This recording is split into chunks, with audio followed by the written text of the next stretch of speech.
ഈ വാർത്താ ദിനത്തിലെ പ്രധാന റിപ്പോർട്ടുകളുമായി വാർത്താമഴ ആരംഭിക്കുന്നു. ഞാൻ എസ് വിജയകുമാർ. ആം ആദ്മി പാർട്ടിക്കും ഇന്ത്യ സഖ്യത്തിനും തെരഞ്ഞെടുപ്പ് ഗോതയിൽ കരുത്തു പകർന്ന് ഡൽഹി മുഖ്യമന്ത്രി അരവിന്ദ് കെജ്രിവാൾ പ്രവർത്തകരെ അഭിസംബോധന ചെയ്തതിന് പിന്നാലെ തെരഞ്ഞെടുപ്പ് റാലിയിലും പങ്കെടുത്തു. നരേന്ദ്രമോദി എത്ര ശ്രമിച്ചാലും ആം ആദ്മി പാർട്ടിയെ തകർക്കാനാകില്ലെന്ന് കെജ്രിവാൾ പറഞ്ഞു.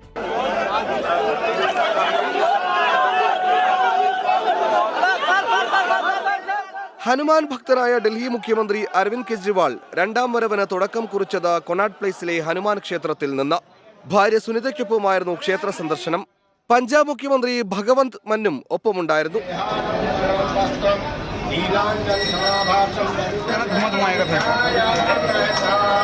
ക്ഷേത്രത്തിൽ നിന്ന് നേരെ പോയത് ആം ആദ്മി പാർട്ടി ആസ്ഥാനത്തേക്ക്. കാത്തുനിന്ന പ്രവർത്തകർ ആവേശത്തോടെ നേതാവിനെ സ്വീകരിച്ചു. നരേന്ദ്രമോദിക്കും ബി.ജെ.പിക്കുമെതിരെ ആഞ്ഞടിച്ച് അരവിന്ദ് കെജ്രിവാളിന്റെ പ്രസംഗം. വീണ്ടും അധികാരത്തിലെത്തിയാൽ പിണറായി വിജയൻ അടക്കമുള്ള നേതാക്കളെ നരേന്ദ്രമോദി ജയിലിൽ അടയ്ക്കുമെന്ന് കെജ്രിവാൾ പറഞ്ഞു. केरला के सीएम के पीछे पड़े हैं, अगर ये चुनाव जीत गए मेरे से लिखवा लो एफिडेविट के ऊपर. थोड़े दिन के बाद ममता दीदी जेल में होंगी, तेजस्वी यादव जेल में होगा, स्टालिन साहब जेल के अंदर होंगे, पिनराई विजयन जेल के अंदर होंगे, उद्धव ठाकरे जेल के अंदर होंगे, जितने विपक्ष के नेता ये सारे जेल के अंदर होंगे. സൗത്ത് ഡൽഹിയിലെ മെഹ്റോളിൽ റോഡ് ഷോയിലും അരവിന്ദ് കെജ്രിവാൾ പങ്കെടുത്തു. ജയിൽ തകർത്ത് കെജ്രിവാൾ പുറത്തു വന്നെന്ന് പഞ്ചാബ് മുഖ്യമന്ത്രി ഭഗവന്ത് മാൻ പറഞ്ഞു.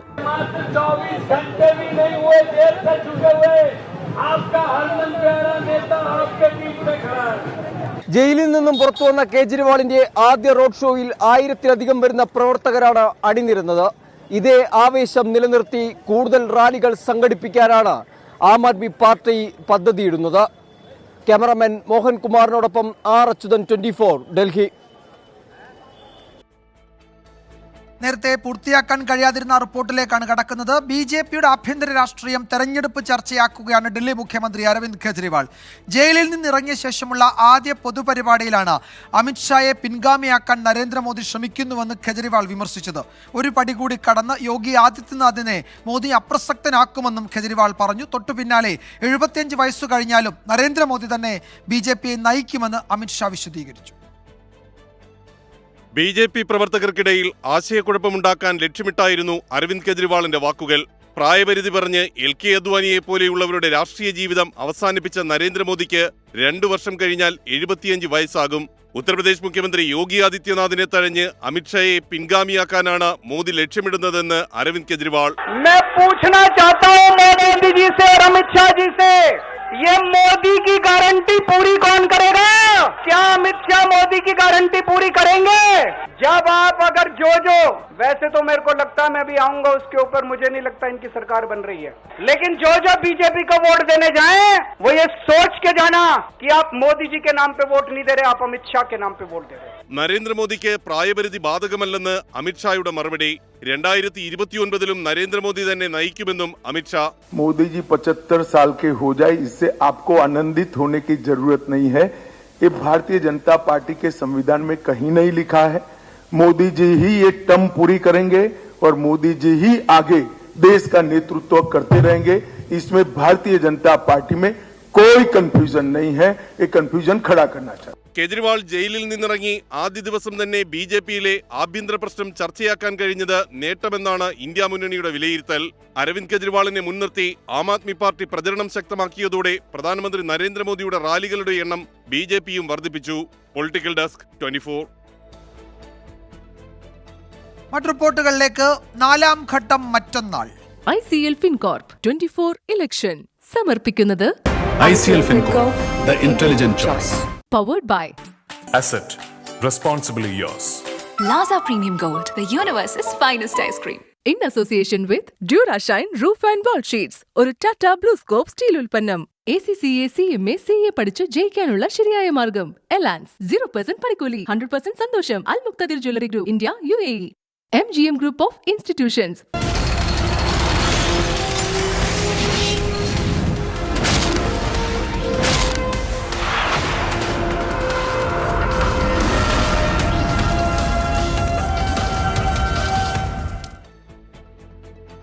നാലാം ഘട്ട തെരഞ്ഞെടുപ്പിന്റെ പരസ്യ പ്രചാരണം അവസാനിച്ചു. 96 മണ്ഡലങ്ങളാണ് മറ്റന്നാൾ ബൂത്തിലെത്തുക. ദേശവിരുദ്ധ ആശയങ്ങൾ പ്രചരിപ്പിക്കുന്നവരുടെയും അഴിമതിക്കാരുടെയും കൂട്ടായ്മയായി ഇന്ത്യ സഖ്യം മാറിയെന്ന് പ്രധാനമന്ത്രി നരേന്ദ്രമോദി വിമർശിച്ചു. ഭരണകക്ഷി നേതാക്കൾ നടത്തുന്ന ചട്ടലംഘനങ്ങൾ തെരഞ്ഞെടുപ്പ് കമ്മീഷൻ കണ്ടില്ലെന്ന് നടിക്കുകയാണെന്ന് കോൺഗ്രസ് അധ്യക്ഷൻ മല്ലികാർജ്ജുൻ ഖാർഗെയും കുറ്റപ്പെടുത്തി.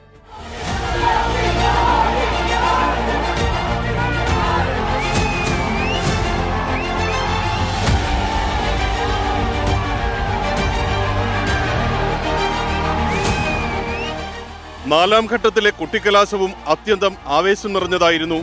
ഒഡീഷയിലെ വിവിധ റാലികളിലാണ് പ്രധാനമന്ത്രി നരേന്ദ്രമോദി ഇന്ന് പങ്കെടുത്തത്. തെരഞ്ഞെടുപ്പ് കമ്മീഷന്റെ വിശദീകരണങ്ങൾക്ക് മറുപടി പറഞ്ഞ കോൺഗ്രസ് പക്ഷപാത സമീപനം കമ്മീഷൻ തുടരുന്നു എന്ന് ആവർത്തിച്ചു. സമാജ്വാദി പാർട്ടി അധ്യക്ഷൻ അഖിലേഷ് യാദവ് മത്സരിക്കുന്ന ഉത്തർപ്രദേശിലെ കനൌജിലും TMC നേതാവ് മഹുവ മൊയ്ത്ര സ്ഥാനാർത്ഥിയായ ബംഗാളിലെ കൃഷ്ണനഗറിലും പ്രവചനം അപ്രസക്തമാക്കി ഇരുവിഭാഗങ്ങളും ശക്തമായ പ്രചരണമാണ് അവസാന ദിവസം നടത്തിയത്.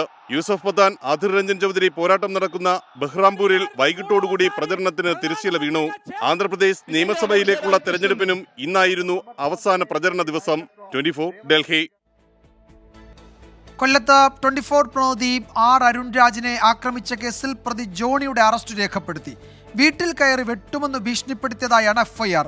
അക്രമിക്കെതിരെ കർശന നടപടി സ്വീകരിക്കണമെന്ന് 24 ചീഫ് എഡിറ്റർ ശ്രീകണ്ഠൻ നായരും പത്രപ്രവർത്തക യൂണിയൻ കൊല്ലം ജില്ലാ കമ്മിറ്റിയും ആവശ്യപ്പെട്ടു. കഴിഞ്ഞ ദിവസം ചിന്നക്കടയിലെ 24 ഓഫീസിന് സമീപത്ത് തത്സമയ റിപ്പോർട്ടിംഗിനിടെയാണ് മദ്യലഹരിയിലായിരുന്ന ജോണി അരുൺ രാജിനെ ആക്രമിച്ചത്. കത്തിയും വിയർകുപ്പിയും വീശി. ഓഫീസിൽ അതിക്രമിച്ചു കയറിയ പ്രതി വധഭീഷണി മുഴക്കി.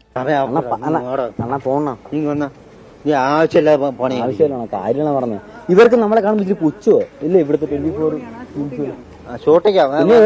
പുച്ഛോ കാണിച്ചാലേ അങ്ങനെ മീശയം മൊത്തം ഓരോന്ന് പിടിയെടുക്കും. അക്രമിക്കെതിരെ കർശന നടപടി പോലീസ് സ്വീകരിക്കണമെന്ന് 24 ചീഫ് എഡിറ്റർ ശ്രീകണ്ഠൻ നായർ ആവശ്യപ്പെട്ടു. കടുത്ത നടപടി കൊല്ലം സിറ്റി പോലീസ് സ്വീകരിക്കുമെന്നാണ് നമ്മുടെ വിശ്വാസം. അരുൺ രാജിന് സംഭവിച്ച ഈ അപമാനത്തിന്, ശാരീരിക പീഡനത്തിന്, ഈ ഭീഷണിക്ക് എല്ലാം കരുത്തുറ്റ മറുപടി കേരള പോലീസ് കൊടുക്കുമെന്നാണ്. നൽകിയ പരാതിയിൽ കേസെടുത്ത കൊല്ലം ഈസ്റ്റ് പോലീസ് ജോണിയുടെ അറസ്റ്റ് രേഖപ്പെടുത്തി. വീട്ടിൽ കയറി വെട്ടുമെന്ന് പ്രതി ഭീഷണിപ്പെടുത്തിയതായി FIR-ൽ പറയുന്നു. 24 തിരുവനന്തപുരം. പിതാവിനെ ഉപേക്ഷിച്ച മകൻ.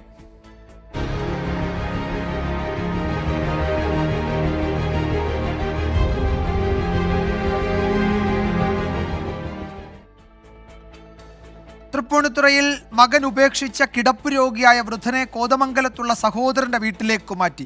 ഷൺമുഖന്റെ ആരോഗ്യനില തൃപ്തികരമാണ്. പിതാവിനെ ഉപേക്ഷിച്ചു പോയ മകൻ അജിത്ത് വേളാങ്കണ്ണിയിലുണ്ട് എന്നാണ് പോലീസ് കണ്ടെത്തിയിരിക്കുന്നത്. ശ്യാംകുമാർ വിവരങ്ങൾ നൽകും കൊച്ചിയിൽ നിന്ന്. ശ്യാമ, എന്തൊക്കെയാണ് വിവരങ്ങൾ? ഈ ഇദ്ദേഹത്തെ ഷൺമുഖനെ സഹോദരന്റെ വസതിയിലേക്ക് മാറ്റിയിട്ടുണ്ട്, ആരോഗ്യനില തൃപ്തികരമാണ് എന്ന ആശ്വാസ വിവരം കൂടി വരുന്നുണ്ട്. ഈ മകനുമായി പോലീസിന് സംസാരിക്കാൻ കഴിഞ്ഞിട്ടുണ്ടോ? വിജയകുമാർ, ഇന്ന് രാവിലെ നമ്മൾ ഈ വാർത്ത പുറത്തു കൊണ്ടുവന്നതിന് ശേഷം ഉണ്ടായ ഏറ്റവും പ്രധാനപ്പെട്ട സംഭവം ഷൺമുഖനെ ആശുപത്രിയിൽ കൊണ്ടുപോയി വിദഗ്ധ ചികിത്സ നൽകാൻ ഇടവന്നു എന്നുള്ളതാണ്. ആശുപത്രിയിലെ ഏകദേശം 6 മണിക്കൂറോളം നീണ്ട ചികിത്സയ്ക്ക് ശേഷം ഷൺമുഖൻ ആരോഗ്യനില തൃപ്തികരമാണ് എന്ന് ഡോക്ടർമാർ കണ്ടെത്തി. ഇതിനിടയിൽ ഇദ്ദേഹത്തിന്റെ ബന്ധുക്കളെ വിളിച്ചു വരുത്തുകയും ചെയ്തിരുന്നു പോലീസ്. സഹോദരനും കുടുംബവും അടക്കം അവിടെ എത്തി. അവരുമായി പോലീസ് ചർച്ച നടത്തി. തുടർന്ന് ഷൺമുഖനെ തന്റെ വീട്ടിലേക്ക് കൊണ്ടുപോകാൻ തയ്യാറാണെന്ന് സഹോദരൻ അറിയിച്ചു. ഇതിന്റെ അടിസ്ഥാനത്തിലാണ് അല്പസമയം മുമ്പ് കോതമംഗലത്തുള്ള സഹോദരന്റെ വീട്ടിലേക്ക് ഷൺമുഖനെ മാറ്റുകയും ചെയ്തത്. നിലവിൽ ഷൺമുഖന്റെ മകൻ വാടക വീട്ടിൽ അച്ഛനെ ഉപേക്ഷിച്ചിട്ട് പോയ ആ മകനെ പോലീസ് വിളിച്ചിരുന്നു. അയാൾ വേളാങ്കണ്ണിയിലാണ് ഉള്ളതെന്ന് പോലീസ് കണ്ടെത്തുകയും ചെയ്തിട്ടുണ്ട്. ഇയാൾക്കെതിരായിട്ട് ഉച്ചയ്ക്ക് പോലീസ് കേസ് രജിസ്റ്റർ ചെയ്തിരുന്നു. വൃദ്ധനായ പിതാവിനെ ഉപേക്ഷിച്ചതിനും മറ്റു വകുപ്പുകളും ചുമത്തിയാണ് കേസെടുത്തിരിക്കുന്നത്. അത് അവിടുത്തെ വൈസ് ചെയർമാനും കൗൺസിലറുമായ ആളുടെ പരാതിയിലാണ് പോലീസ് കേസെടുത്തിരിക്കുന്നത്. ഏതായാലും ഷൺമുഖനെ ഇപ്പോൾ സഹോദരന്റെ വീട്ടിലേക്ക് മാറ്റുകയും ചെയ്തിട്ടുണ്ട്. ഇതിന് പിന്നാലെ ഷൺമുഖന് വേണ്ട സൗകര്യങ്ങൾ ചെയ്തു നൽകുമെന്ന് ആരോഗ്യവകുപ്പ് അറിയിച്ചിട്ടുണ്ട്. സഹോദരന്റെ വീട്ടിലും ഷൺമുഖനെ നിരീക്ഷണം ഏർപ്പെടുത്തും. 2 പെൺമക്കൾ അടക്കം ഈ വൃദ്ധനുണ്ട്. അവരെയും വിളിച്ചു വരുത്തിയിരുന്നു. അവർക്കും സഹോദരന്റെ വീട്ടിലേക്ക് ഷൺമുഖനെ കൊണ്ടുപോകുന്നതിൽ പ്രശ്നമൊന്നുമില്ല എന്ന് പോലീസിനെ അറിയിച്ചിട്ടുണ്ട്. ഏതായാലും നിരീക്ഷണം തുടരും. അടുത്ത ദിവസം മകന്റെ അറസ്റ്റ് ഉൾപ്പെടെ രേഖപ്പെടുത്തുമെന്നുള്ളതാണ് തൃപ്പൂണിത്തുറ പോലീസ് അറിയിച്ചിരിക്കുന്നത്. ആരോഗ്യ സംഘം അവിടെ വീട്ടിലെത്തി വേണ്ട പരിചരണങ്ങൾ നൽകാനും തീരുമാനമായിട്ടുണ്ട്. ഷൺമുഖന്റെ ആരോഗ്യനില തൃപ്തികരമാണ്. പിതാവിനെ ഉപേക്ഷിച്ചു പോയ മകൻ അജിത്ത് വേളാങ്കണ്ണിയിലുണ്ട് എന്നാണ് പോലീസ് ലഭിച്ച വിവരം. ഉടൻ അറസ്റ്റ് രേഖപ്പെടുത്തും എന്നാണ് എസ് ശ്യാംകുമാർ കൊച്ചിയിൽ നിന്ന് റിപ്പോർട്ട് ചെയ്യുന്നത്. വാർത്താമഴയിലേക്ക് വീണ്ടും സ്വാഗതം. ഇപ്പോൾ വരുന്ന ഒരു പ്രധാന റിപ്പോർട്ടിലേക്ക്. മൂവാറ്റുപുഴയിൽ വാഹനാപകടത്തിൽ ഒരാൾ മരിച്ചു, 9 പേർക്ക് പരിക്കേറ്റു. വാഗമണ്ണിലേക്ക് പോയ യുവാക്കളുടെ കാർ മറ്റു 2 കാറുകളിൽ ഇടിച്ചാണ് അപകടം. ഏഴുമുട്ടം സ്വദേശിനിയായ മനാപ്പുറത്ത് കുമാരിയാണ് മരിച്ചത്. പരിക്കേറ്റ 3 പേരുടെ നില ഗുരുതരമാണ്. അശ്വിൻ പാലാഴി വിവരങ്ങൾ നൽകും കൊച്ചിയിൽ നിന്ന്. അശ്വിൻ, എപ്പോഴാണ് ഈ അപകടമുണ്ടായത്? ഈ പരിക്കേറ്റവർ ഏതൊക്കെ ആശുപത്രിയിൽ? അവരുടെ ആരോഗ്യനില സംബന്ധിച്ചുള്ള മറ്റു വിവരങ്ങൾ എന്തൊക്കെയാണ്? വിജയകുമാർ, ഇന്ന് വൈകുന്നേരം പെയ്ത ശക്തമായ മഴയ്ക്ക് ശേഷം വൈകുന്നേരം 5 മണിയോടുകൂടിയാണ് മൂവാറ്റുപുഴ നഗരത്തിൽ വാഹനങ്ങളുടെ കൂട്ടിയിടി ഉണ്ടാകുന്നത്. ഈ അപകടത്തിന് കാരണമായത് 6 യുവാക്കൾ സഞ്ചരിച്ച ഒരു ഇന്നോവ കാറാണ്. ഇത് അമിത വേഗതയിലെത്തി നിയന്ത്രണം വിട്ട് എതിർദിശയിൽ വന്ന 2 കാറുകളിൽ ഇടിക്കുകയായിരുന്നു. ഈ അപകടത്തിൽ 10 പേർക്കാണ് പരിക്കേറ്റത്. അതിൽ 4 പേരുടെ നില അതീവ ഗുരുതരമായിരുന്നു. ഈ 4 പേരിൽ ഒരാളാണ് അല്പസമയം മുമ്പ് മരിച്ചത്. അത് 60 വയസ്സുള്ള ഏഴുമുട്ടം സ്വദേശിനിയായ മനാപ്പുറത്ത് കുമാരി എന്ന വയോധികയാണ്. ഇവർ അതീവ ഗുരുതര പരിക്കേറ്റിരുന്നു. ICUവിൽ കഴിയുകയായിരുന്നു. അല്പസമയം മുമ്പാണ് മരണം സ്ഥിരീകരിച്ചത്. ഈ വാഹനങ്ങൾ പരിശോധിക്കുന്നതിനിടെ യുവാക്കൾ സഞ്ചരിച്ച കാറിൽ നിന്ന് മദ്യക്കുപ്പികൾ കണ്ടെത്തിയതായി പോലീസ് പറയുന്നുണ്ട്. ഇവർ മൂവാറ്റുപുഴയിൽ നിന്നും വാഗമണ്ണിലേക്കുള്ള വിനോദസഞ്ചാര യാത്രക്കിടെയാണ് അപകടമുണ്ടായത് എന്നുള്ളതാണ് പ്രാഥമിക നിഗമനം. ഇപ്പോഴും 3 പേർ ഗുരുതരമായി തന്നെ തുടരുകയാണ്. അവർ കോലഞ്ചേരി മെഡിക്കൽ കോളേജ് ആശുപത്രിയിലാണ് ഉള്ളത്. ഒപ്പം മൂവാറ്റുപുഴയിലെ സ്വകാര്യ ആശുപത്രികളിലായി 7 പേർ കൂടി ചികിത്സയിൽ കഴിയുന്നുമുണ്ട്. എന്തായാലും ഇതിൽ പോലീസ് വിശദമായ അന്വേഷണം നടത്തുന്നുണ്ട്. ഇവർ മദ്യപിച്ചിരുന്നോ എന്നടക്കമുള്ള കാര്യങ്ങളുടെ ശാസ്ത്രീയ പരിശോധനയും വൈദ്യപരിശോധനയും അടക്കം തുടരുകയുമാണ്. വാഗമണ്ണിലേക്ക് പോയ യുവാക്കളുടെ കാറ് അമിത വേഗത്തിലായിരുന്നു. ആ വാഹനത്തിൽ പോലീസ് മദ്യക്കുപ്പികളും കണ്ടെടുത്തിട്ടുണ്ട്. ആ വാഹനമാണ് ഈ അപകടം ഉണ്ടാക്കിയത് എന്നാണ് ഏറ്റവും ഒടുവിൽ വരുന്ന റിപ്പോർട്ടുകൾ. ഏഴുമുട്ടം സ്വദേശിനിയായ മനാപ്പുറത്ത് കുമാരിയാണ് മരിച്ചത്. 3 പേരുടെ നില ഗുരുതരമാണ്. അശ്വിൻ പാലാഴിയാണ് വിവരങ്ങൾ നൽകിയത്. സംസ്ഥാനത്ത് പരക്കെ വേനൽ മഴ.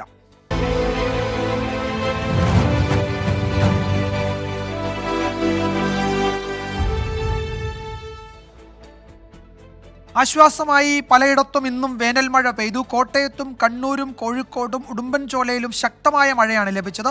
എറണാകുളത്ത് മിന്നലിൽ നാശനഷ്ടങ്ങൾ റിപ്പോർട്ട് ചെയ്തിട്ടുണ്ട്. 5 ദിവസം മഴ തുടരുമെന്നാണ് കാലാവസ്ഥാ വകുപ്പിന്റെ പ്രവചനം. സംസ്ഥാനത്ത് വരുന്ന 5 ദിവസം വേനൽ മഴ ശക്തമാകുമെന്നാണ് കാലാവസ്ഥാ വകുപ്പിന്റെ മുന്നറിയിപ്പ്. കോട്ടയത്തും കണ്ണൂരും കോഴിക്കോടും ഉടുമ്പൻചോലയിലും വേനലിന് ആശ്വാസമായി മഴയെത്തി. കോതമംഗലത്ത് മിന്നലേറ്റ് തെങ്ങിന് തീപിടിച്ചു. മാവിൻചുവട് പെട്രോൾ പമ്പിന് സമീപത്തെ തെങ്ങിനാണ് തീപിടിച്ചത്. മൂവാറ്റുപുഴ പായിപ്രയിൽ വൻ തേക്കുമരം മിന്നലേറ്റ് പിളർന്നു. പത്തനംതിട്ട, എറണാകുളം, ഇടുക്കി, പാലക്കാട്, വയനാട് ജില്ലകളിൽ ഇന്ന് യെല്ലോ അലർട്ടാണ്. പത്തനംതിട്ട, ഇടുക്കി, വയനാട് ജില്ലകളിൽ നാളെയും, തിരുവനന്തപുരം, പത്തനംതിട്ട, ഇടുക്കി ജില്ലകളിൽ തിങ്കളാഴ്ചയും യെല്ലോ മുന്നറിയിപ്പുണ്ട്. കാറ്റോടുകൂടിയ മഴയ്ക്കൊപ്പം ഉച്ചയ്ക്ക് ശേഷവും രാത്രിയും ഇടിമിന്നലും ഉണ്ടാകാനാണ് സാധ്യത. 24 തിരുവനന്തപുരം. മറ്റു ചില രാഷ്ട്രീയ പ്രതികരണങ്ങളിലേക്കാണ് വാർത്താമഴ കടക്കുന്നത്. വടകരയിലെ കാഫിർ വിവാദം ഭിന്നിപ്പ് ലക്ഷ്യമിട്ടെന്ന് പ്രതിപക്ഷ നേതാവ് വി ഡി സതീശൻ. BJPയും വടകരയിലെ CPMും തമ്മിൽ വ്യത്യാസമില്ല.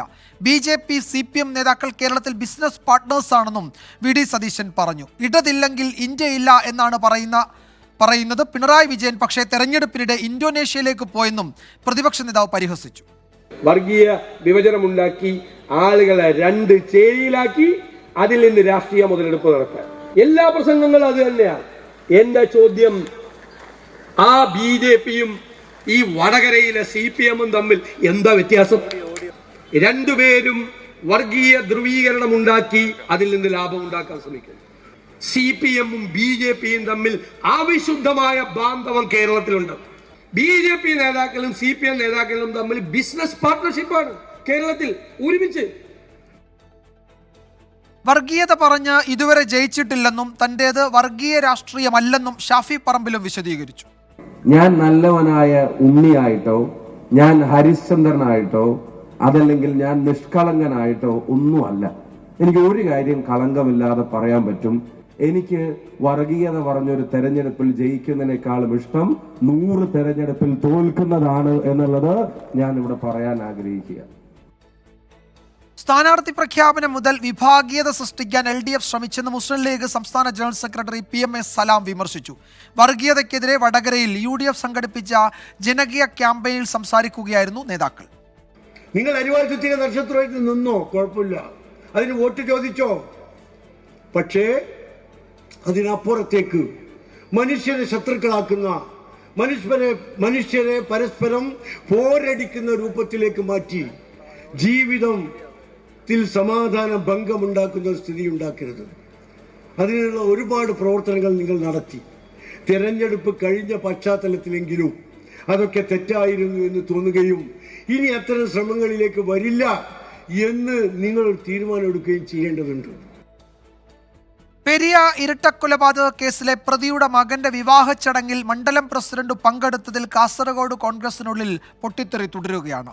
ചടങ്ങിൽ പങ്കെടുത്ത നേതാക്കൾക്ക് മാപ്പ് നൽകാൻ കഴിയില്ലെന്ന് രാജ്മോഹൻ ഉണ്ണിത്താൻ ഫേസ്ബുക്കിൽ കുറിച്ചു. കഴിഞ്ഞ തെരഞ്ഞെടുപ്പിൽ ഇവർ കാലുവാരിയില്ലെന്ന് പറയാൻ കഴിയില്ലെന്നും അദ്ദേഹം വിമർശിച്ചു. പെരിയ ഇരട്ടക്കൊലപാതക കേസിലെ 13-ാം പ്രതി ബാലകൃഷ്ണന്റെ മകന്റെ വിവാഹ ചടങ്ങിൽ പെരിയ മണ്ഡലം പ്രസിഡന്റ് പ്രമോദ് പെരിയ ഉൾപ്പെടെയുള്ളവർ പങ്കെടുത്തതാണ് തുടക്കം. ഫോട്ടോ പുറത്തുവന്നതോടെ പെരിയ മണ്ഡലം പ്രസിഡന്റ് സ്ഥാനത്ത് നിന്ന് പ്രമോദ് പെരിയയെ മാറ്റി. നടപടി ഏകപക്ഷീയമാണെന്നാരോപിച്ച് പ്രമോദ് പെരിയ രംഗത്തെത്തുകയും ചെയ്തു. KPCC secretary Balakrishnan Periya, Uduma block Congress മുൻ അധ്യക്ഷൻ രാജൻ പെരിയ, മുൻ മണ്ഡലം പ്രസിഡന്റും പെരിയ സർവീസ് കോഓപ്പറേറ്റീവ് ബാങ്ക് പ്രസിഡന്റുമായ ടി രാമകൃഷ്ണൻ എന്നിവരുൾപ്പെടെ വിവാഹ ചടങ്ങിലുണ്ടായിരുന്നെന്ന് പ്രമോദ് പെരിയ തുറന്നടിച്ചു. ഇതോടെയാണ് രക്തസാക്ഷികളുടെ ആത്മാക്കളെ നേതാക്കൾ വേദനിപ്പിച്ചെന്നാരോപിച്ച് രാജ്മോഹൻ ഉണ്ണിത്താൻ MP രംഗത്തെത്തിയത്. രക്തസാക്ഷികളെ മറന്നവർ എത്ര ഉന്നതരായാലും അവരെ ശക്തമായി തള്ളിപ്പറയുന്നുവെന്നും രാജ്മോഹൻ ഉണ്ണിത്താൻ ഫേസ്ബുക്കിൽ കുറിച്ചു. പാർലമെന്റ് തെരഞ്ഞെടുപ്പിൽ ഈ കൂട്ടുകെട്ട് തനിക്കെതിരെ പ്രവർത്തിച്ചിട്ടില്ല എന്ന് എങ്ങനെ വിശ്വസിക്കാനാകുമെന്നും കുറിപ്പിലുണ്ട്. 24 കാസർഗോഡ്. ഇപ്പോൾ വരുന്ന മറ്റൊരു റിപ്പോർട്ടിലേക്ക്. നീലഗിരി ഗൂഡല്ലൂരിൽ കാട്ടാന ആക്രമണത്തിൽ വൃദ്ധ കൊല്ലപ്പെട്ടു. അയ്യംകൊല്ലി മുരിക്കുംപാടി മാടസ്വാമിയുടെ ഭാര്യ നാഗമ്മാളാണ് മരിച്ചത്. വീടിന് സമീപത്ത് നിൽക്കുമ്പോഴാണ് കാട്ടാന ആക്രമിച്ചത്. സുർജിത്ത് അയ്യപ്പത്ത് വിവരങ്ങൾ നൽകും. സുർജിത്ത്, ഈ മേഖലയിൽ നേരത്തെയും കാട്ടാന ആക്രമണങ്ങൾ റിപ്പോർട്ട് ചെയ്തിട്ടുള്ളതാണ്. അവിടെ എനിക്ക് തോന്നുന്നു അവിടെ മരണവും ഇതിനു മുമ്പ് സംഭവിച്ചിട്ടുണ്ട് എന്നാണ്. എന്താണ് ഇപ്പോൾ കിട്ടിയ മറ്റു വിശദാംശങ്ങൾ? വിജയകുമാർ, ഇന്ന് വൈകിട്ട് 5:30 കൂടിയാണ് ഇത്തരത്തിലൊരു സംഭവം ഉണ്ടായിരിക്കുന്നത്. അയ്യങ്കൊല്ലി മുരുക്കുംപാടി മാടസ്വാമിയുടെ ഭാര്യ നാഗമ്മാൾ ആണ് മരിച്ചത്. 73 വയസ്സായിരുന്നു. ഇന്ന് വൈകിട്ട് ആയിരുന്നു ഈ സംഭവം ഉണ്ടായത്. വീടിന് സമീപത്തായിരുന്നു കാട്ടാനയുടെ ആക്രമണം. ഗുരുതരമായ പരിക്കേറ്റ നാഗമ്മാളിനെ ഉടൻ തന്നെ പന്തല്ലൂരിലെ താലൂക്ക് ആശുപത്രിയിൽ എത്തിച്ചു. പക്ഷേ ജീവൻ രക്ഷിക്കാൻ കഴിഞ്ഞില്ല. അല്പസമയം മുമ്പാണ് മരണം സ്ഥിരീകരിച്ചത്. നേരത്തെയും സമാനമായ രീതിയിൽ തന്നെ കാട്ടാന ആക്രമണങ്ങൾ തുടർച്ചയായ പ്രദേശമാണിത്. പ്രത്യേകിച്ച് ഈ നീലഗിരി മലനിരകളോട് ഭാഗമായിട്ടുള്ള പ്രദേശമാണ് ഈ അയ്യങ്കൊല്ലി എന്ന് പറയുന്നത്. അതായത് വയനാടിന്റെയും തമിഴ്നാടിന്റെയും അതിർത്തി പ്രദേശമാണ് ഈ മേഖല. വനമേഖലയോട് ചേർന്ന് കിടക്കുന്ന എസ്റ്റേറ്റുകളും മറ്റും നിറഞ്ഞ ഒരു മേഖലയാണ്. ടീ എസ്റ്റേറ്റ് ഉൾപ്പെടെയുള്ളവ ഉള്ള മേഖലയാണ്, കാർഷിക മേഖലയാണ്. ഇവിടെയാണ് ഇത്തരത്തിലുള്ള സംഭവം ഉണ്ടാകുന്നത്. നിരന്തരം കാട്ടാനകളുടെ ഭീഷണി ഈ പ്രദേശത്തുണ്ട്. നേരത്തെയും സമാനമായ രീതിയിൽ തന്നെ കാട്ടാന ആക്രമണങ്ങൾ റിപ്പോർട്ട് ചെയ്യപ്പെട്ട പ്രദേശമാണ്. ഇവിടെയാണ് ഇങ്ങനെ ഒരു മരണം കൂടി സംഭവിച്ചിരിക്കുന്നത്. വിജയകുമാർ, ഇതിലും സുർജിത്ത്, കേരള തമിഴ്നാട് വനം വകുപ്പുകളുടെ സംയുക്ത പരിശോധനയൊക്കെയാണല്ലോ ഇവിടെ നടക്കേണ്ടത്. അപ്പോൾ ഈ രണ്ട് സംസ്ഥാനങ്ങളുടെയും ഉദ്യോഗസ്ഥർ അവിടേക്ക് എത്താൻ സമയമായിട്ടുണ്ടോ? അക്കാര്യത്തിൽ ഈ അക്രമകാരിയായ ആന അത് അവിടെ തന്നെ തുടരുകയാണോ? അത്തരം വിവരങ്ങൾ എന്തെങ്കിലും ഈ ഘട്ടത്തിൽ ലഭ്യമാണോ? തമിഴ്നാടിന്റെ ഭാഗമായ പ്രദേശമാണിത്. അതുകൊണ്ട് തന്നെ കേരളത്തിൽ നിന്നുള്ള ഉദ്യോഗസ്ഥർ അവിടെ എത്തേണ്ട സാഹചര്യമില്ല. തമിഴ്നാട്ടിലെ ഉദ്യോഗസ്ഥർ തന്നെയാണ്. ഈ സംഭവം റിപ്പോർട്ട് ചെയ്യപ്പെട്ട ഉടൻ തന്നെ ഈ തമിഴ്നാട്ടിലെ ഉദ്യോഗസ്ഥർ അവിടേക്ക് എത്തുകയും പരിശോധന നടത്തുകയും ചെയ്തതാണ്. കാട്ടാനയെ വനത്തിലേക്ക് തുരത്താൻ കഴിഞ്ഞിട്ടുണ്ടെന്നുള്ള തരത്തിലുള്ള വിവരമാണ് ഏറ്റവും ഒടുവിൽ ലഭ്യമാവുന്നത്. എന്തായാലും അതിദാരുണമായ സംഭവമാണ് വീണ്ടും ആ മേഖലയിൽ ആവർത്തിക്കുന്നത്. കാട്ടാന ആക്രമണത്തിൽ ഒരാൾ കൊല്ലപ്പെട്ടിരിക്കുന്നു. മുരിക്കുംപടി മാടസ്വാമിയുടെ ഭാര്യ നാഗമ്മാളാണ് കൊല്ലപ്പെട്ടത്. അയ്യകൊല്ലി എന്ന് പറയുന്ന പ്രദേശം തന്നെ ഇത്തരത്തിൽ വനമേഖലയുമായി ബന്ധപ്പെട്ട് കിടക്കുന്ന മേഖലയാണ്. ഇവിടെയാണ് ഇങ്ങനെ ഒരു കാട്ടാന ആക്രമണം ഉണ്ടായിരിക്കുന്നത്. സുർജിത്ത് അയ്യപ്പത്താണ് വയനാട്ടിൽ നിന്ന് വിവരങ്ങൾ നൽകിയത്. KPCC അംഗം KV സുബ്രഹ്മണ്യനെ പാർട്ടിയിൽ നിന്ന് പുറത്താക്കി. ലോക്സഭാ തെരഞ്ഞെടുപ്പിൽ സംഘടനാവിരുദ്ധ പ്രവർത്തനം നടത്തിയെന്ന പരാതിയിലാണ് നടപടി. തനിക്കെതിരെ നടക്കുന്നത് ഗൂഢാലോചന എന്നാണ് KV സുബ്രഹ്മണ്യന്റെ പ്രതികരണം. തെരഞ്ഞെടുപ്പ് പ്രവർത്തനങ്ങൾ വിലയിരുത്താൻ ചേർന്ന നേതൃയോഗത്തിൽ കോഴിക്കോട്ടെ UDF സ്ഥാനാർത്ഥി MK രാഘവൻ KV സുബ്രഹ്മണ്യനെതിരെ പരാതി ഉന്നയിച്ചിരുന്നു. ലോക്സഭാ തെരഞ്ഞെടുപ്പിൽ തനിക്കെതിരായി പ്രവർത്തിച്ചു എന്നായിരുന്നു ആരോപണം. DCCയും സുബ്രഹ്മണ്യനെതിരെ നിലപാടെടുത്തു. ഇതോടെയാണ് കോൺഗ്രസിന്റെ പ്രാഥമിക അംഗത്വത്തിൽ നിന്ന് പുറത്താക്കാനുള്ള തീരുമാനം. പാർട്ടി നടപടിക്ക് വിധേയനായ ചേവായൂർ ബാങ്ക് ഭരണസമിതി അധ്യക്ഷൻ പ്രശാന്തിനൊപ്പം വാർത്താ സമ്മേളനം നടത്തിയതും ഗുരുതര അച്ചടക്ക ലംഘനമാണെന്ന് കണ്ടെത്തിയിട്ടുണ്ട്. പാർട്ടി സ്ഥാനങ്ങളിൽ നിന്ന് രാജിവെച്ച സുബ്രഹ്മണ്യന്റെ തീരുമാനവും KPCC അംഗീകരിച്ചു.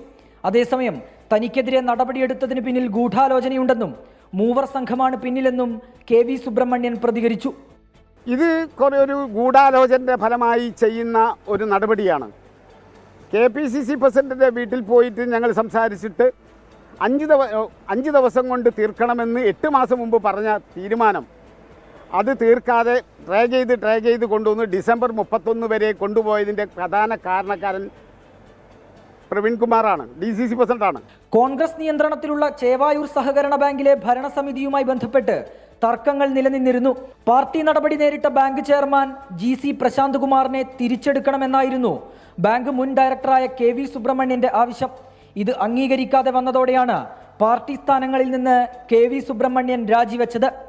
24 കോഴിക്കോട്. മറ്റു റിപ്പോർട്ടുകളിലേക്ക്. സമരം തീർന്നു, ദുരിതം ബാക്കി.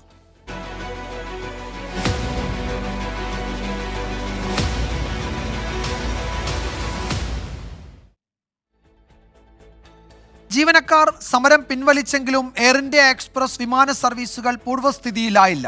കണ്ണൂർ, നെടുമ്പാശ്ശേരി വിമാനത്താവളങ്ങളിൽ 2 സർവീസുകളും കരിപ്പൂരിൽ 1 സർവീസും ഇന്നും മുടങ്ങി. കരിപ്പൂരിൽ വിമാനം വൈകിയതിനെ തുടർന്ന് യാത്രക്കാർ പ്രതിഷേധിച്ചു. 2 ദിവസത്തിനകം പൂർണ്ണ പരിഹാരമെന്നാണ് എയർ ഇന്ത്യ വിശദീകരിക്കുന്നത്. എയർ ഇന്ത്യയിലെ ജീവനക്കാരുടെ സമരം ഒത്തുതീർത്തിട്ടും യാത്രക്കാരുടെ ദുരിതത്തിന് പരിഹാരമായില്ല. കണ്ണൂർ വിമാനത്താവളത്തിൽ നിന്ന് പുറപ്പെടേണ്ടിയിരുന്ന 2 സർവീസുകളാണ് ഇന്ന് റദ്ദാക്കിയത്. രാവിലെ 5:15-നും 9:30-ക്കും പുറപ്പെടേണ്ടിയിരുന്ന ദമാം അബുദാബി സർവീസുകളാണ് മുടങ്ങിയത്. കരിപ്പൂരിൽ നിന്നുള്ള റാസൽ ഖൈമ സർവീസ് മുടങ്ങി. നെടുമ്പാശ്ശേരിയിൽ ഇന്ന് 2 സർവീസുകൾ റദ്ദാക്കി. പുലർച്ചെ 2:05-ന് ഷാർജയിലേക്കും രാവിലെ 8 മണിക്ക് ബഹ്റൈനിലേക്കുമുള്ള വിമാനങ്ങളാണ് റദ്ദാക്കിയത്. മെഡിക്കൽ അവധിയെടുത്ത ക്യാബിൻ ക്രൂവിന് തിരികെ ജോലിയിൽ പ്രവേശിക്കാൻ ഫിറ്റ്നസ് സർട്ടിഫിക്കറ്റ് ഹാജരാക്കണമെന്നാണ് എയർ ഇന്ത്യ മാനേജ്മെന്റിന്റെ നിർദ്ദേശം. ജീവനക്കാർക്ക് ഇത് ഹാജരാക്കാൻ സാധിക്കാത്തതാണ് സർവീസുകളെ ബാധിച്ചത്. ചൊവ്വാഴ്ചയോടെ സർവീസുകൾ പൂർണ്ണമായി സാധാരണ നിലയിലാകുമെന്നാണ് എയർ ഇന്ത്യയുടെ വിശദീകരണം.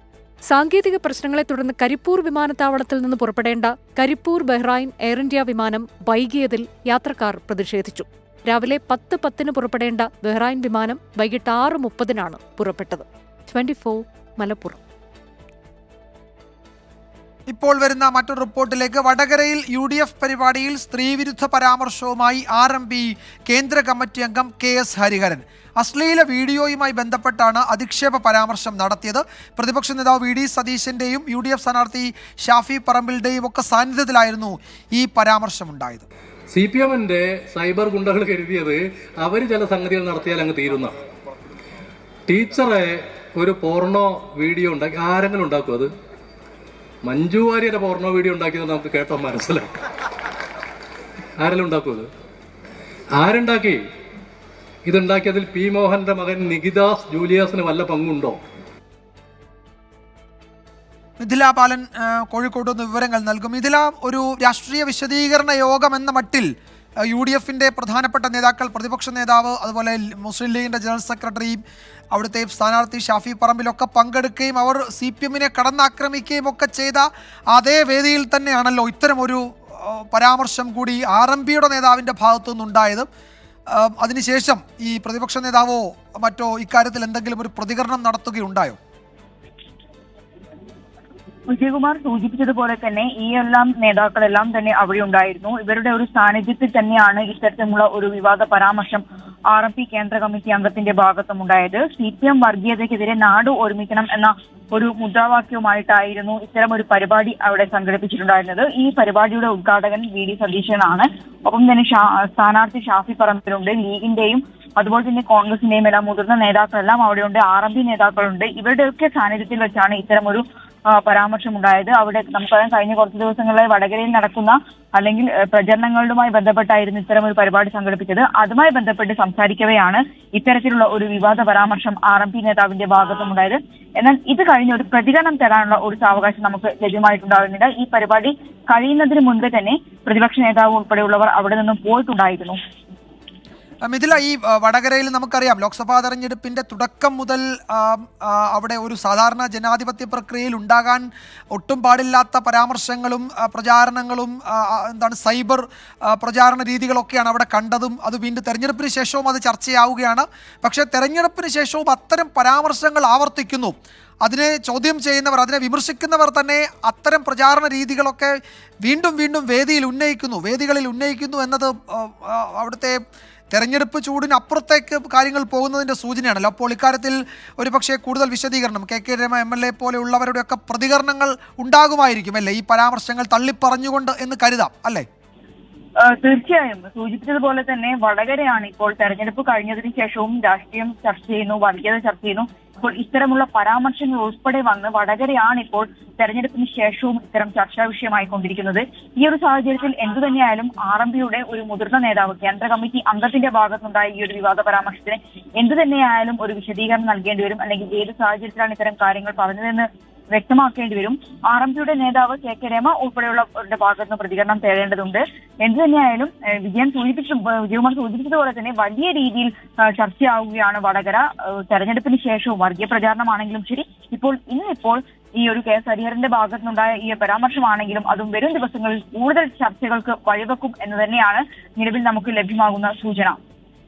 ശരി മിഥില, എന്തായാലും ഇക്കാര്യത്തിൽ കൂടുതൽ പ്രതികരണങ്ങൾ വൈകാതെ വരും. പ്രതിപക്ഷ നേതാവ് VD സതീശൻ, അതുപോലെ UDF സ്ഥാനാർത്ഥി ഷാഫി പറമ്പിൽ, മുസ്ലിം ലീഗിൻ്റെ നേതാക്കൾ, മറ്റു കോൺഗ്രസിൻ്റെ നേതാക്കളൊക്കെ ഉള്ള ഒരു വേദിയിൽ തന്നെയാണ് RMPയുടെ ഒരു പ്രധാന നേതാവ് ഇത്തരത്തിലുള്ള പരാമർശം നടത്തിയത്.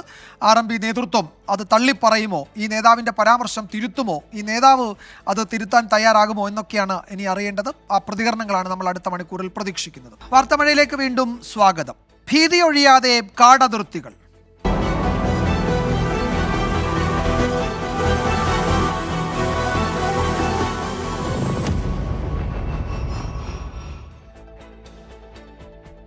കണ്ണൂർ ആറളം ഫാമിൽ വനം വകുപ്പ് സംഘത്തിന് നേരെ പാഞ്ഞടുത്തു കാട്ടാന. തലനാരിഴയ്ക്കാണ് വനം വകുപ്പ് സംഘം രക്ഷപ്പെട്ടത്. പാലക്കാട് കിഴക്കഞ്ചേരിയിൽ കാട്ടുപന്നി ആക്രമണത്തിൽ ബൈക്ക് യാത്രക്കാരന് ഗുരുതര പരിക്കേറ്റു.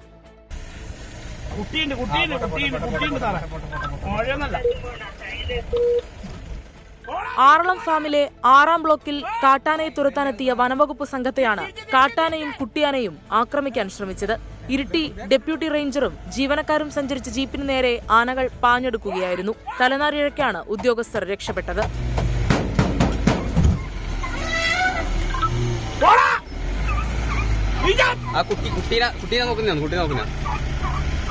ശബ്ദമുണ്ടാക്കിയതോടെ കാട്ടാന പിന്തിരിയുകയായിരുന്നു. ആറളം ഫാമിലും പുനരധിവാസ മേഖലയിലും തമ്പടിച്ച കാട്ടാനകളെ തുരത്താനുള്ള ദൗത്യം ഇപ്പോഴും തുടരുകയാണ്. പാലക്കാട് കിഴക്കാഞ്ചേരിയിൽ കാട്ടുപന്നിയുടെ ആക്രമണത്തിൽ ബൈക്ക് യാത്രികന് പരിക്കേറ്റു. ചുമലിനും വാരിയിലിനും ഗുരുതര പരിക്കേറ്റ ബിനേഷ് ചികിത്സയിലാണ്. 24 കണ്ണൂർ. തിരുവനന്തപുരം കിളിമാനൂരിൽ വ്യാജരേഖ ചമച്ച് മണ്ണ് കടത്തിയെന്ന പരാതിയിൽ കേസെടുത്തു പോലീസ്. ഭൂവുടമ നൽകിയ പരാതിയിലാണ് കേസെടുത്തിരിക്കുന്നത്. പഞ്ചായത്ത് അധികൃതർ നൽകിയ പരാതിയിൽ നടപടിയെടുക്കാൻ മൈനിങ് ആൻഡ് ജിയോളജി ഡയറക്ടർക്ക് മുഖ്യമന്ത്രി നിർദ്ദേശം നൽകുകയായിരുന്നു. 24 ബിഗ് ഇമ്പാക്ട്. പഴയ കുന്നുമേൽ വില്ലേജിൽ ഉൾപ്പെട്ട 52 സെന്റ് കുന്നിടിച്ചാണ് ഭൂവുടമ അറിയാതെ മണ്ണ് കടത്തിയത്. ഭൂവുടമയുടെ സമ്മതപത്രം വ്യാജമായി നിർമ്മിച്ചായിരുന്നു കടത്തൽ. 24 വാർത്തയ്ക്ക് പിന്നാലെ സംഭവത്തിൽ കിളിമാനൂർ പോലീസ് കേസെടുത്തു. പഴയ കുന്നുമേൽ പഞ്ചായത്ത് നൽകിയ പരാതിയിൽ അടിയന്തര നടപടിക്ക് മൈനിങ് ആൻഡ് ജിയോളജി ഡയറക്ടർക്ക് മുഖ്യമന്ത്രി നിർദ്ദേശം നൽകി. പോലീസ് മേധാവിക്ക് ലഭിച്ച പരാതി അന്വേഷിക്കാൻ ജില്ലാ റൂറൽ പോലീസിനും കൈമാറി. 24 തിരുവനന്തപുരം. വാർത്താമഴ തുടരുന്നു. JDS നേതാവ് പ്രജ്വൽ രേവണ്ണ പ്രതിയായ ലൈംഗികാതിക്രമ കേസിലെ ദൃശ്യങ്ങൾ പുറത്തുവിടാൻ കൂട്ടുനിന്ന BJP നേതാവ് ദേവരാജ ഗൌഡ അറസ്റ്റിൽ. മറ്റൊരു ലൈംഗിക പീഡന കേസിലാണ് ദേവരാജ ഗൌഡയെ അറസ്റ്റ് ചെയ്തത്. ദൃശ്യങ്ങൾ പുറത്തുവന്നത് ഉപമുഖ്യമന്ത്രി DK ശിവകുമാറിന്റെ നേതൃത്വത്തിൽ നടന്ന ഗൂഢാലോചനയെ തുടർന്നാണെന്ന് ദേവരാജ ഗൌഡ നേരത്തെ വെളിപ്പെടുത്തിയിരുന്നു. നിയമസഹായം തേടിയെത്തിയ യുവതിയെ ലൈംഗികാതിക്രമത്തിന് ഇരയാക്കിയെന്ന പരാതിയിലാണ് അഭിഭാഷകൻ കൂടിയായ ദേവരാജ ഗൌഡയെ അറസ്റ്റ് ചെയ്തത്. ഇന്നലെ രാത്രി ചിത്രദുർഗയിൽ വെച്ച് വാഹനം തടഞ്ഞാണ് ഇയാളെ കസ്റ്റഡിയിലെടുത്തത്. പ്രജ്വൽ രേവണ്ണയുടെ കേസുമായി അറസ്റ്റിന് ബന്ധമില്ലെന്ന് പോലീസ് വ്യക്തമാക്കി. പ്രജ്വലിന്റെ ലൈംഗികാതിക്രമ ദൃശ്യങ്ങൾ പുറത്തുവിട്ടത് ദേവരാജ ഗൌഡയുടെ നേതൃത്വത്തിലാണെന്ന ആരോപണം നേരത്തെ ഉയർന്നിരുന്നു. ദൃശ്യങ്ങളടങ്ങിയ പെൻഡ്രൈവ് കൈമാറിയത് ദേവരാജ ഗൌഡയ്ക്ക് മാത്രമാണെന്നാണ് പ്രജ്വൽ രേവണ്ണയുടെ ഡ്രൈവർ കാർത്തികിന്റെ വെളിപ്പെടുത്തൽ. എന്നാൽ ആരോപണം നിഷേധിച്ച് ദേവരാജ ഗൌഡ രംഗത്ത് വന്നു. തെരഞ്ഞെടുപ്പിന് 2 ദിവസം മുമ്പ് ദൃശ്യങ്ങൾ പുറത്തുവന്നത് DK ശിവകുമാറിന്റെ നേതൃത്വത്തിൽ നടന്ന ഗൂഢാലോചനയെ തുടർന്നെന്നാണ് ദേവരാജ ഗൌഡയുടെ ആരോപണം. തുടർന്ന് കേസിലെ ഗൂഢാലോചന കണ്ടെത്താൻ CBI അന്വേഷണം വേണമെന്ന ആവശ്യം JDS ശക്തമാക്കി. ഇതിനു പിന്നാലെയാണ് ദേവരാജ ഗൌഡയെ നാടകീയമായി പോലീസ് അറസ്റ്റ് ചെയ്തത്. DK ശിവകുമാറിനെതിരെ ഉയർന്ന ആരോപണങ്ങൾ രാഷ്ട്രീയ ആയുധമാക്കി വിവാദത്തിൽ പ്രതിരോധം തീർക്കാനാണ് BJPയുടെ നീക്കം. 24 ബംഗളൂരു. റിപ്പോർട്ടോടെ വാർത്താമഴ അവസാനിക്കുന്നു. നാളെ വീണ്ടും കാണാം. Good night.